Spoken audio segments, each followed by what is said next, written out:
পাহাড় ও হাওর বিস্তৃত নেত্রকোনায় ধান আবাদের পর কৃষকদের আয়ের অন্যতম উৎস পশুপালন, যা থেকে কিছুটা বাড়তি উপার্জিত টাকায় সংসারের খরচ মেটে।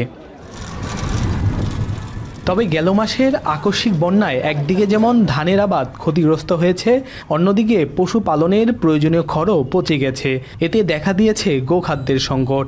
আর এমন অবস্থায় বাড়তি খাবারের খরচ মেটাতে না পেরে অনেকেই এখন বিক্রি করে দিচ্ছেন গবাদি পশু।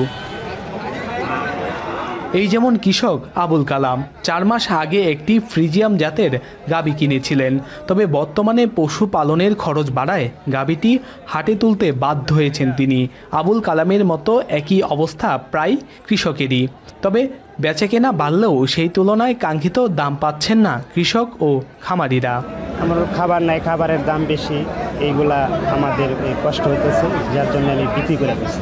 অন্যায় এবারে মনে করেন কিছু রাখছে না আমাদের এলাকায়, সব মনে করেন ক্ষয়ক্ষতি করে দিয়ে গেছে। গরুরা খাওয়াইতে অনেক কষ্ট হয়ে যায়, যার ফলে বিক্রি করে লাগছে।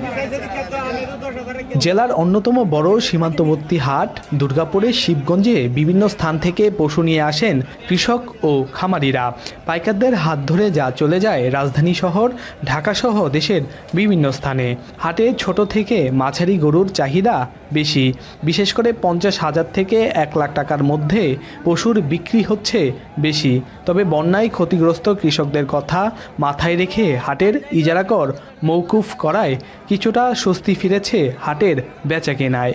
গায়ে বাছুর মানে বেচি, আবার গায়ে বাছুর কিনছি, অথচ মানে কোনো টাকা পয়সা মানে কোনো আসিলের দেওয়া লাগতো না, যে কাগজ লয়ে যায়। গরিব কৃষকদের কথা মাথায় রেখে আপাতত আমরা ফ্রি রসিদ করে দিচ্ছি, এবং একটা সময় হয়তো সবার কথা সবাইকে নিয়ে আমরা বসে তারপরে একটা ইজারা নির্ধারণ করব। নেত্রকোনার সীমান্তবর্তী দুর্গাপুরের শিবগঞ্জ সাপ্তাহিক প্রতি হাটে লেনদেন হয় 1/2 কোটি টাকার বেশি।